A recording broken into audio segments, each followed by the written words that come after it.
I'm Cam Davis. I work with Mustangs, and you're tuned into another episode of Young Black Equestrians.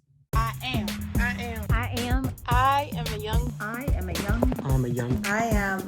And I am a young Black. A young black. Young. Black. A young black. Black equestrian. Equestrian. Equestrian. Black equestrian. Equestrian. Black equestrian. equestrian. Black equestrian. I'm a young black equestrian. I am a young black equestrian.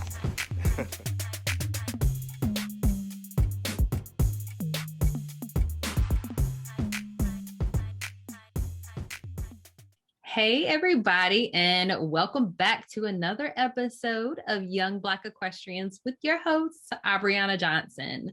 Today, we have Cam Davis here with us, and I'm so excited to dive into this conversation because I have been following Cam on Facebook, a little bit on Instagram, and really seeing the work that she has done with Mustangs in general, as well as her own Mustang. So I'm really excited to get into this conversation, learn more about Cam and her horse and kind of the thought process behind all of that. So welcome to the show, Cam. Thank you so much. I'm really glad to be here. Awesome.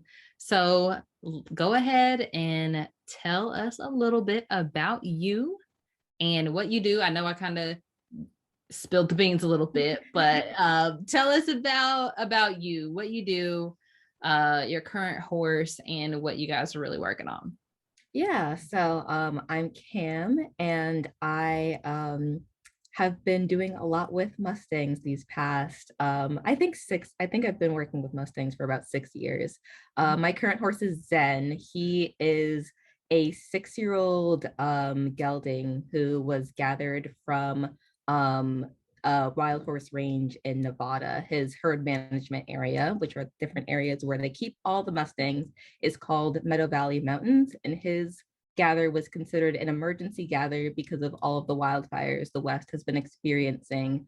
Over 60% of his rangeland was destroyed, and the horses were in really bad condition, so they had to pull a lot of them out. And that was December 6th, so we're coming upon him being a full year out of the wild. And I picked him up on June 22nd. So he has had, I guess, about at this point, 4.5 months of handling. I keep him in a public lesson barn in Silver Spring. And yeah, we've been working a lot with Liberty. I gentled him at Liberty. He knew how to do a lot of Liberty work before he even ever wore a halter. And he was supposed to be my horse for the New Jersey Extreme Mustang Makeovers. Their Mustang competitions. Several are held throughout the year. But unfortunately, he got a really bad abscess like right before the competition. So I had to pull him out of that. But the plus side of that is that he got to stay with me since all of the horses are adopted out. It's the Extreme Mustang Makeover competitions are kind of used as a fundraiser to help support the adoption of more Mustangs, since there are over 50,000 of them in holding facilities right now, available for adoption for anywhere between $25 and $125, waiting for everyone out there watching this to give them a home. So it's a great program, and I'm just really excited that my wonderful little guy gets to stay with me. That was more about Zen, so I'm happy to answer anything about what I've been doing with horses in general. I love talking about it. Go ahead. Yeah, so I guess I've been working with horses since I was 5. That was when I took my very first riding lesson. I think I got more into lessons when I was around 6 or 7. And I started out very traditionally in lesson barns, riding school horses. I think I started showing around the age of 11 or 12 in hunter jumper, and then dabbled in some dressage, lower level eventing, and kind of got just the total horse bug. I was working at the barn. I was volunteering at Days End Farm Horse Rescue, anything I could do to get some extra horse time. I got a couple of leases going with some of the people who had purchased horses from the lesson program. I got to experience hundreds of wonderful horses in my time learning. And I just found it so awesome to learn from lesson horses because it was a new horse every single day. You'd come to the barn and have to work with someone new. And maybe horses that you didn't always want to work with or horses that you didn't get along with, but you had to figure it out. And it just helped build all those skills because you learn to work with all sorts of different horses, which really kind of helped. When I got to college, I decided I didn't want to be on a show team. So I jumped into training with the Mustangs. And that was a huge learning curve from my first Mustang, who took me 5 weeks to get a halter on, to, Zen, who I was sitting on with no saddle or bridle in 30 days. It's a huge change over those 6 years. So we're gonna learn more a little bit about that process. But I want to back up a little bit because we've had a member of the Bureau of Land Management on the podcast before, talking about the kind of process in the rounding up and the adoption of wild Mustangs. Can you give us a little bit more insight, because it is still pretty controversial? Absolutely. but this is kind of showing the other side, like the opportunity on the other side, and the relationship that you have with Zen. And some people don't understand, like you were saying, the wildfires, if there weren't these programs in place to help these horses, they wouldn't have that great of a fate. So can you talk a little bit about that? Of course, yeah, it is a huge controversy and it is hugely political. And where we're sitting at now is that there really isn't a good solution or one that makes everyone happy. There are management numbers that each herd management area has about what the land can support. And of course, there are a lot of factors that go into it. There are the horses, there are the cattle ranchers, there are so many different stakeholders in this. And a lot of us who love working with Mustangs and adopting Mustangs would love to see a world where all of the wild horses could stay wild, but that's just not the current state of the world we are in now. So there are, we've been trying to, do the gathers and adoptions for decades now, ever since the 1970s. And it's been just really tough to kind of get people to adopt. I think a lot of media shows wild horses, they're untamable and they're really hard to work with and they'll always be wild. And all wild horses, like all domestic horses, have so different personalities. Some are easier, some are tougher. I know some people who will, skilled people who will be able to pull a horse out of a pen, sit on them the same day. And, others who take years and still don't want much to do with you. So it's a lot, it's kind of a situation where everyone kind of who is kind of concerned for the state of our wild horses kind of has to do whatever they can. There are wonderful sanctuaries who are trying to, adopt out horses, especially those tougher ones who have maybe been adopted but struggle with training. And there are the individual trainers, like the trainers as part of the trainer incentive program from the Mustang Heritage Foundation, or trainers like myself. I'm not a part of that program, but who likes to compete in makeover events, who just likes to pick up horses and either work with them to keep or to adopt out, who are just trying to show as much of the world as possible just how versatile these horses are. And there are also more recent initiatives in the last several years of trying to find a way to get sterilization into the herds. So maybe they can stay wild but lower the population, but the logistics behind that are also really, really complicated. So it's one of those issues now that doesn't really have a great answer, but it never hurts to go kind of, if you love horses and you love Mustangs and you have someone to work with you and help you, the best a lot of individuals may be able to do is to, if they're looking for a horse, hook up with a trainer and pick up one of these horses out of the corrals. You can get a wonderful horse for as low as $25 and work with them. And if anyone looks up, Mustang videos, extreme Mustang makeover, or even just Elisa Wallace, she competes mustangs in eventing, and you can just see all sorts of what these horses can do. They're really, really cool. Right, right. And what kind of protections? I feel I'm trying to like remember back to the previous episode. There are some protections for these horses as well, right? Absolutely. Yes. So the horses who are out on the range, no one can touch them except for the Bureau of Land Management. Once the horses are brought in, they're processed, and they are put up for adoption. So the horses who are put up for adoption are put up for $125, or if they're in the corrals, if they're in an online auction event, that's their starting price. And then when you get a horse for adoption, then those horses, you have to keep they still belong to the Bureau of Land Management for a year. Like I'm in the process of getting all my adoption paperwork done for Zen. They need to have a 6-foot fencing, very strict shelter, and food trailering requirements. And you can't sell the horse within a year of having the horse. If you want the horse to go to a different home, like trainers do, the horses are reassigned. So the Bureau of Land Management oversees that reassignment.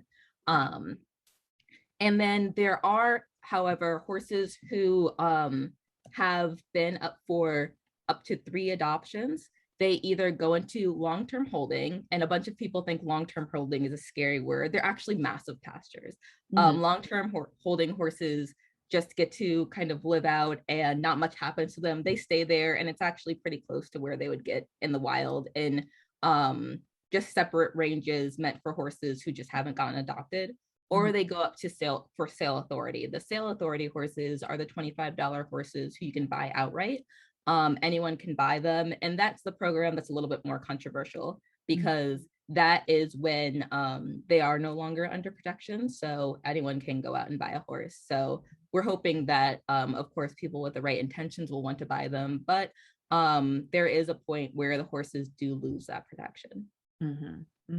Okay, well, thank you for clearing that up for us, because I know a lot of people, have their heartstrings, pulled because of that story. But it's really important for us to understand kind of the entire spectrum and the intention behind it, and the multiple steps of opportunity that people have in that kind of cycle. Absolutely. So I want to bring it back to you. Okay. You used a term that I really love, and that I think really speaks to the work that you do. And you said that you gentled Zen. Talk about what that means for you and what that process looks like. Oh yeah. So when I first was, in grade school looking at horse training books, whatever, the small section of books in my school library, and the ones in the greater library, whatever I can get my hands on, the common term was breaking. Breaking a horse, breaking a colt under saddle. And a lot of people started to look at that term, in the past decade or so, and thought, well, we don't want to break the horse. We don't want to break the horse's body. We don't want to break the horse's spirit. So for domesticated horses, that generally went from, colt breaking to colt starting. And for wild horses, we go from breaking mustangs to gentling mustangs. We want to make them easy to handle and kind of good domestic citizens. So and the process will look different with every horse. But even with the Mustang Heritage Foundation events, there is a very strict line in their rules and regulations that say least resistance technique should be used. So the Mustang Heritage Foundation themselves are a part of wanting this gentling process to happen with the horses, and as kind of way of as possible. These horses have been through a lot. So just kind of trying to minimize the pressure put on them and set them up for success. With them, that looked like, gentling him at liberty without his halter, and teaching him how to listen to different cues, like from using like dressage whips, teaching him how to bend around, my whips, letting me touch him all over with my whips. Like if you have a wild horse, you don't want to go try to grab a foot with your hand. And, with different ways to work with that. My mentor was Hannah Catalino. She's competed in tons of Mustang events and is currently on the Mustang Discovery ride with her partner, Lisanne Fear, from Delaware to California. They're riding their Mustangs 5,000 miles and trying to get people to adopt 5,000 Mustangs along their journey. And other mentors include Luke Gingrich, Sam Van Fleet, and Mustang Maddie. All of these, a lot of people working with Mustangs and horses are kind of turning toward trying to use less aversive techniques, adding in some positive reinforcement.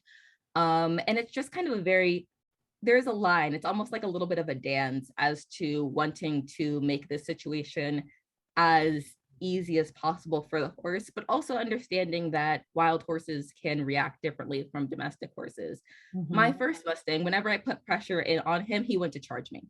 So there are some things that you have to, some boundaries that you have to put up to keep both of you safe, whether that looks like protected contact, whether that looks like adjusting a method to fit a particular horse. Meanwhile, a second Mustang I worked with was really flighty. She would never come toward me. And Zen is a little bit in between. He's really, really good natured, but if he gets confused and stressed, then he was a stallion in March and he'll show me some stallion behavior sometimes. But the gentling to me is just really kind of not wanting to break the spirit of the wild horse. It's so wonderful when you work with horses and they know they have some choice as to whether they participate. They'll give you a lot, or some days they say, hey, I'm not going to give you anything. But it makes it all the more rewarding when they do give you something, because you know that you kind of gave them some choice as much as you could within the environments that you're in, and they're kind of a part of the process as opposed to forcing everything on them. Yeah, that's awesome. And that honestly puts a little bit of more of a context to how I talk about my relationship with my horse and kind of what happened. I had him from 6 months old, so it wasn't like well, he was like trying to kill me for like the first 6 months, but in the years that we had together, by the time he was 2.5, 3, it was like, I didn't break him, I just don't like that term. It's like, it just wasn't a big deal, the same cues, relationships, actions, behaviors that we had on the ground. I was just like, hey, I'm gonna get on your back. And he was like, what are you doing up there? And I was like, walk on. And he's like, well, I know what walk on from the ground means. And I'm like, yeah, we're just gonna do it with me on your back. It's fine. And he's like, okay. And he walked, and it's like that kind of process instead of, going full, woohoo, I'm gonna jump on his back for the first time and see what happens kind of thing. It's like, there's so much of a difference that people can kind of pursue, so many different techniques that people can pursue when, working with horses, and whether they be, wild or domestic and untouched. That I really, that's what I really appreciate the most about your story, and watching you and Zen and seeing how you guys are able to kind of work together to achieve whatever the goal is that you're working on. So I think that leads into my next question.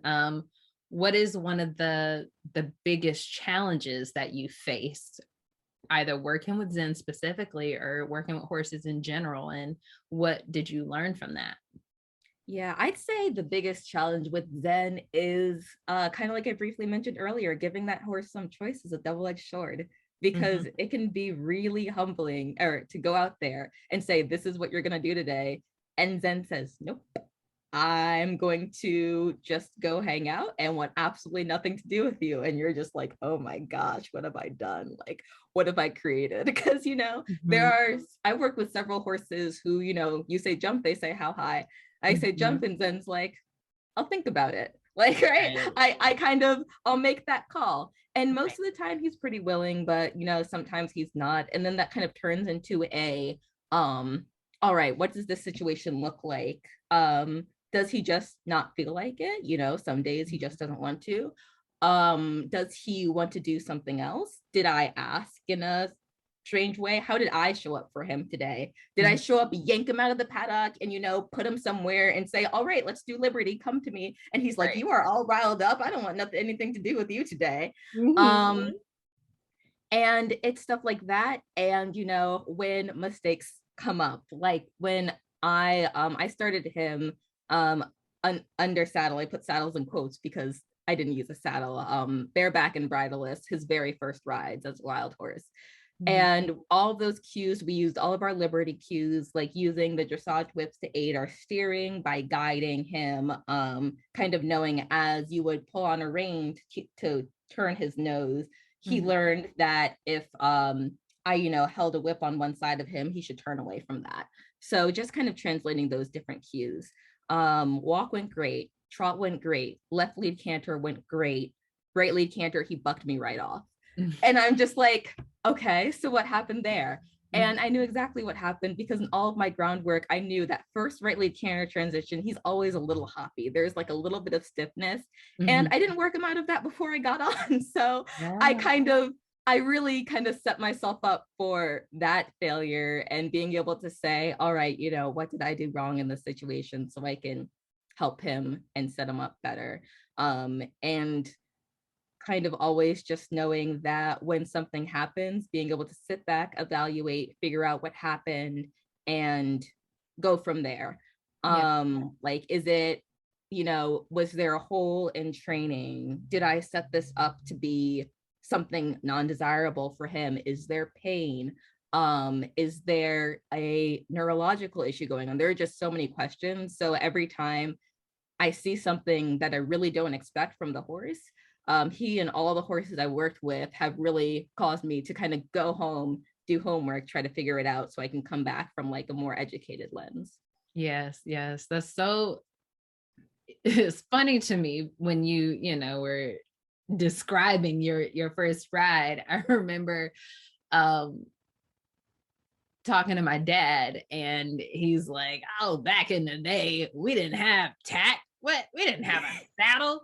We didn't have a bridle. And he literally said, like, the horses that he talks about finding a horse in the woods, but the horses that they rode, like, they literally rode them with sticks. And you tap on one side, that means go that way. Tap on, and it's like, not my father out here doing Liberty. Out of sheer, necessity. There wasn't any other option. Absolutely. So it's just so, like, when you were describing that, I was like, Lord have mercy. Don't let me tell him that he did something that people like aspire to nowadays. Right. And something that I've seen a lot is that every time, there is like a pronounced Liberty trainer who comes up or like a video will go viral, people always people call Liberty like a new way of training, kind of like natural horsemanship. And it's not. People have been doing it, our Black horse ancestors have been doing it for decades. So nothing that we're doing is new. It's just like you said, it's going back to the way it used to be done. Right. But people stick some scientific terms behind it, and now it's new and exciting. But it's not new. It's going back to our roots in a way. Right. So let's talk about what that kind of means for you. Do you have some sort of connection, or like, is there any like cultural significance for this work for you? For me, there really wasn't when I started out. I was a little kid whose sister went on a field trip to a pony ride, and I was too young to ride, and I was mad about it. And I said, when I'm old enough, I'm going to ride a pony like my sister. And my family has no horse background at all. And I always kind of love the story of when I was first put on a horse. I was so excited. It was all I was looking forward to. It was a friend's birthday party. I was going to go on my first horseback riding pony ride. I was 5 and I was so excited. They put me on the horse. I guess I've always been afraid of heights because I was like, oh, it's a little high.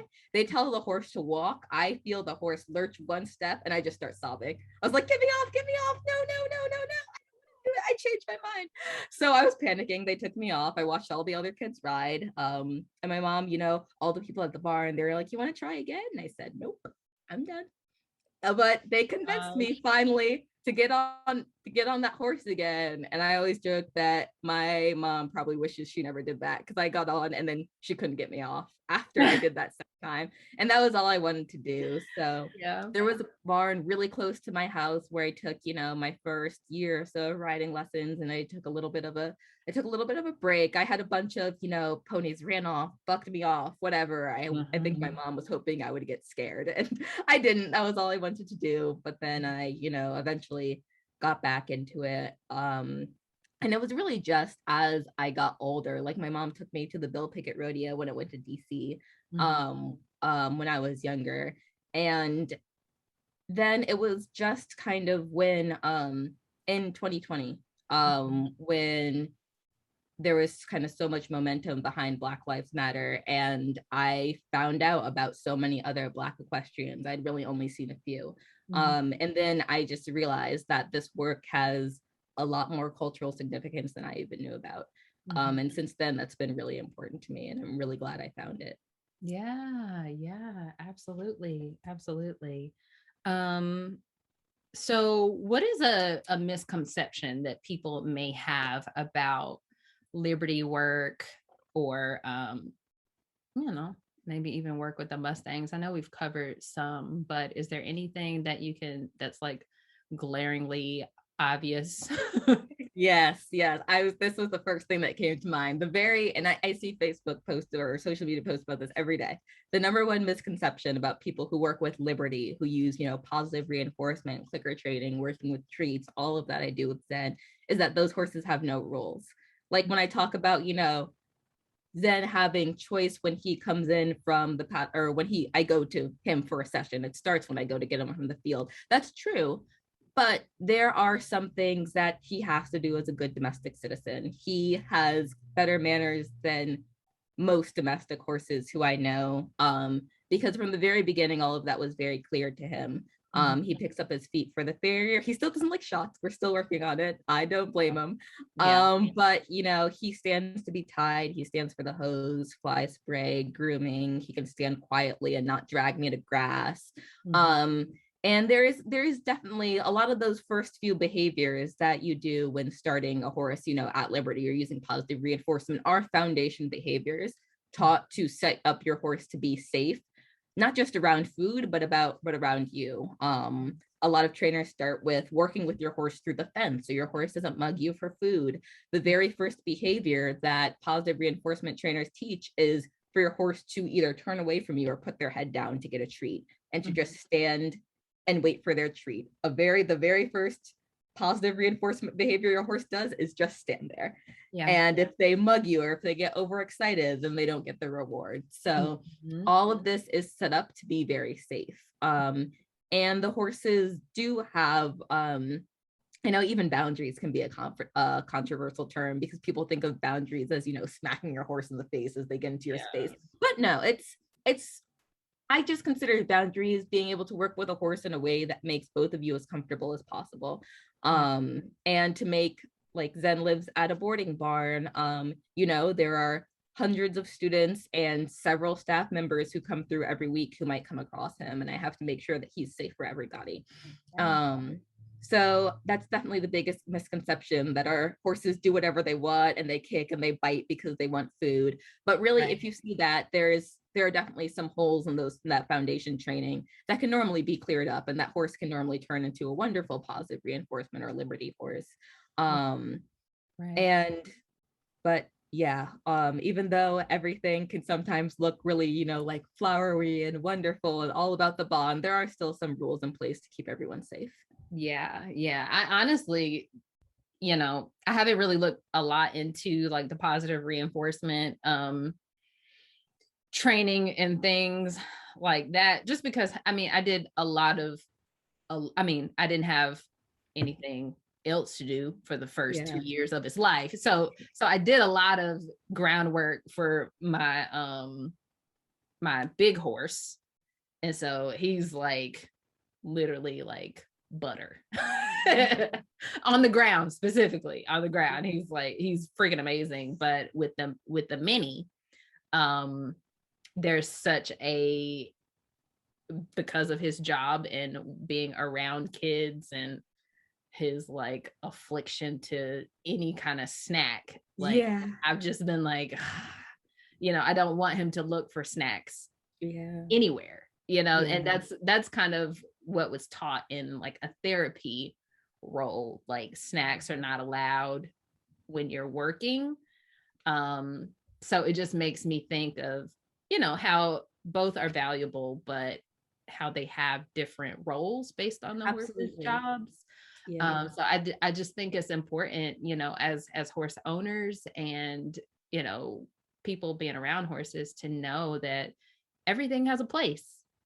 Oh yeah. You can get into whatever, methods that suit the job, the horse, your understanding. Like, I feel like that's another thing that people kind of stigmatize about liberty and positive reinforcement. It's kind of like veganism. Definitely. Cult following, they're gonna bash you over the head with their ideals. Like, it's not that, y'all. Right. And I mean, there are some people out there, they're kind of called positive reinforcement purists, and we tend to kind of stay away from them. There's no such thing as pure positive reinforcement, because training exists on a scale. If it's positive reinforcement in some way, it's probably negative reinforcement in another way. All of this kind of so closely intertwines. And like you said with your mini, there are certain situations where it's not the best thing to do with your horse. If you have a horse with insulin resistance and they really can't have that many treats, then by all means protect your horse. And you don't have to feel bad for using a different method with your horse because it's not what it works. If your horse gets super over aroused around food, like this normally happens if someone's horse has to be in a condition where, they're stabled for most of the day and they get feeding at set times, those horses normally get really over aroused around food because it's scheduled for them. And that's not a training issue as much as a living situation issue, but not everyone can change their horse's living situation. So you might not be able to engage in the training. Positive reinforcement training for a horse who has food anxiety is a really negative experience. Right. So keeping all of that in mind when you choose to work with your horse, and just reading your horse's like stress signals.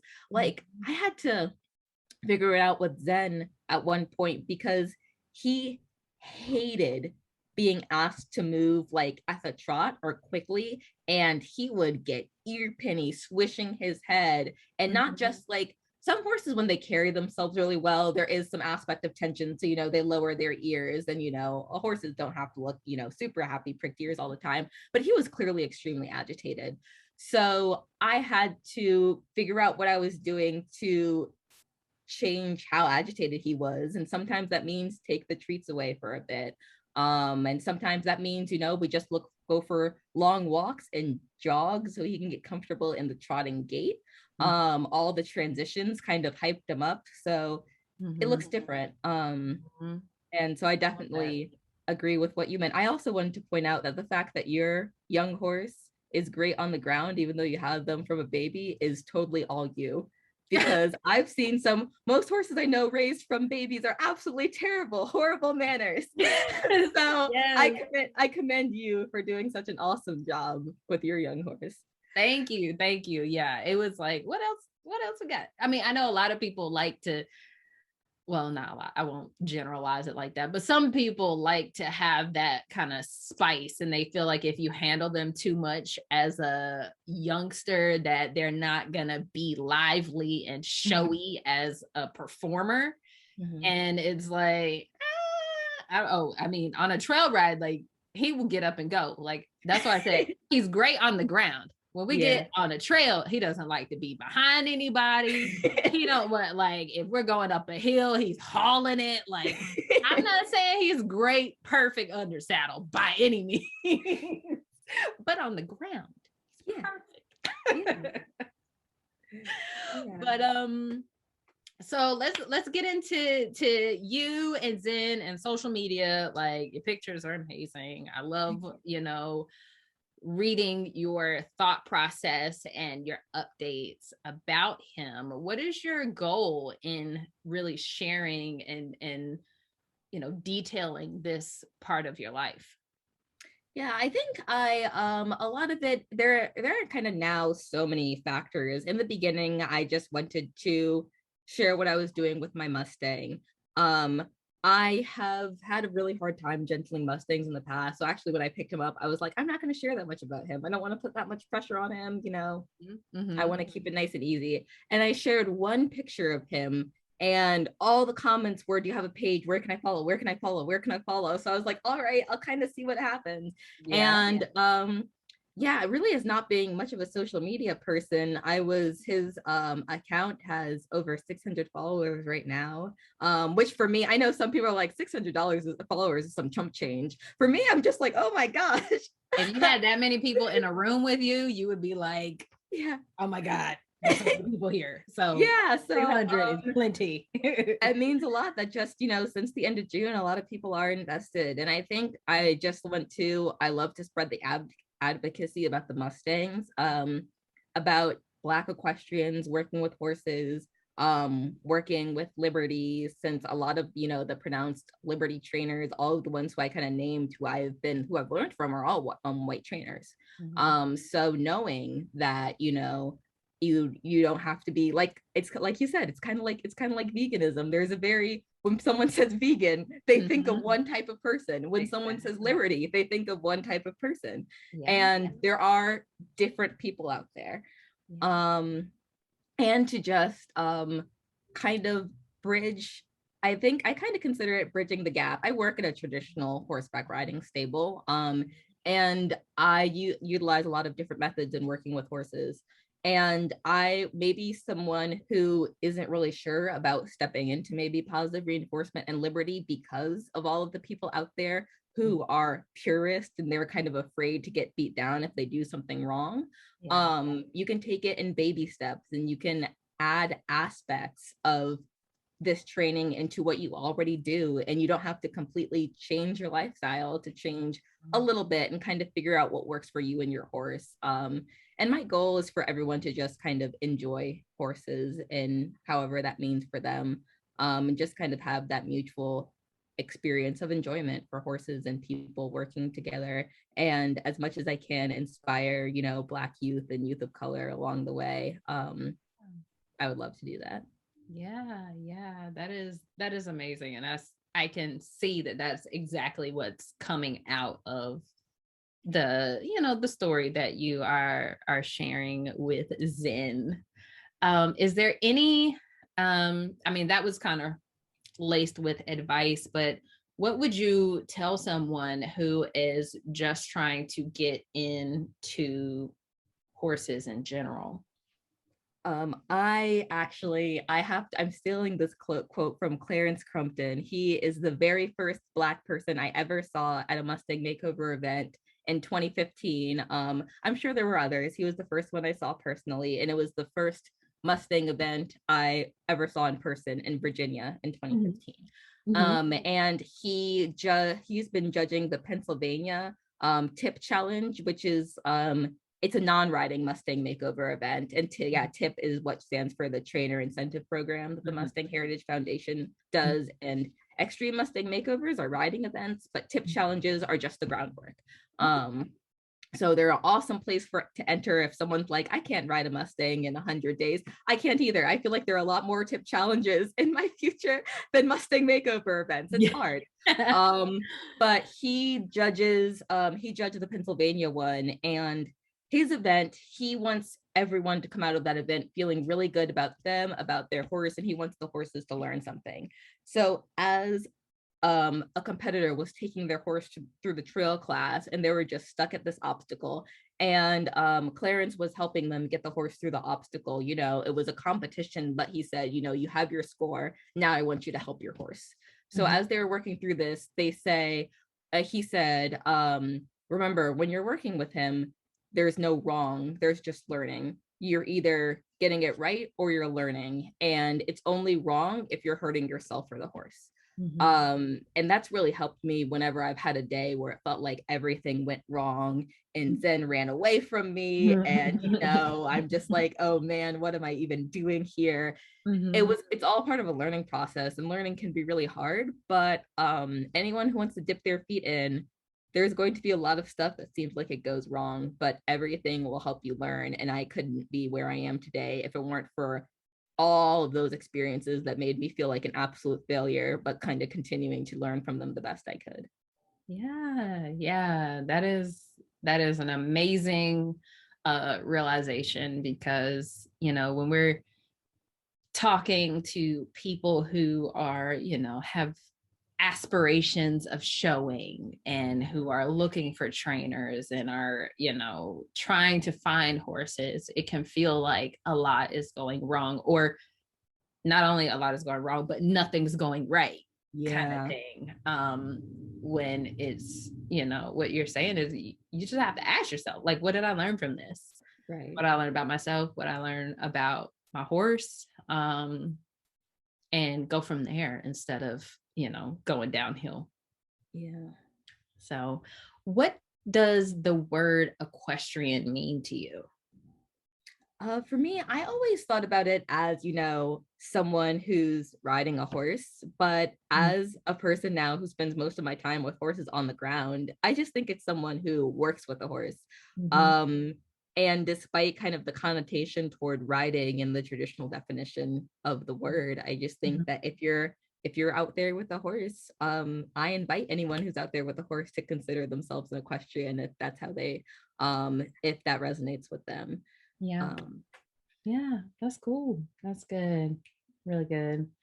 All right. So now we're going into the Derby round, which is questions you just answer as quickly as you can. First thing that comes to mind. Awesome. And it's just a little bit of fun. So here we go. All right. English or Western? English. Okay. Now I feel bad because I feel like there should be an option where there is bareback. So I'm sorry. That's okay. Like as soon as it came out, I was like, ugh, okay. We'll add that in there. Thank you. Solids or spots? Solids. Bays or grays? Bays. Brown tack or black tack? Black tack. Yeah. Sponge or curry brush? Curry. Shod or barefoot? Barefoot. Bumper pull or gooseneck? Gooseneck. Rope halter or a nylon halter? Rope. Wood fence or electric fence? Electric. What is your favorite piece of barn equipment? Oh, my cookie pouch. I'll go positive reinforcement trainer on you. Literally no one else will ever say that. Favorite piece of tack? My bareback pad. It's really comfy. Yeah. Well, when was the last time you fell off? When was August 25th when Zen chucked me that ride? Yeah. I'm like, I should just mention that. Yeah. If money was no object, what is one horse related purchase you would make? Can I just say an entire horse sanctuary? Is that asking too much? No, it's not. Yeah, a whole sanctuary. Yes, that is really cool. Well, thank you, Cam, so much for coming on episode today and sharing your story with us. Is there anything else you want to leave with our audience? I just say just go out there and enjoy horses in whatever way you can. If it's, calling up a place and saying, hey, can I come pet them and see what it's all about? Can I watch you all? Then that's great. If, you want to go out and just sit in the field with your horse, that's great too. I feel like I've been in the place where I felt a lot of pressure to do something with my horse. But at the end of the day, if you're not enjoying it, then what did you put in all this hard work for? So go have fun with your horse. Yeah. Let everyone know where they can find you and watch your journey with Zen. Yeah, the best place to find me is on Facebook, facebook.com/Zen the Mustang. All of my updates, everything I'll ever post about there will start then. And from there, maybe you'll get connected to any other places. But if you've got one place to go, that's the place. Yeah, good. Perfect. Well, thank you for tuning in to another episode of Young Black Equestrians. Head over to our Facebook or Instagram pages and let us know what you thought about that episode. Leave us a review on Apple Podcasts and have the opportunity to be featured in our next episode. See you next week.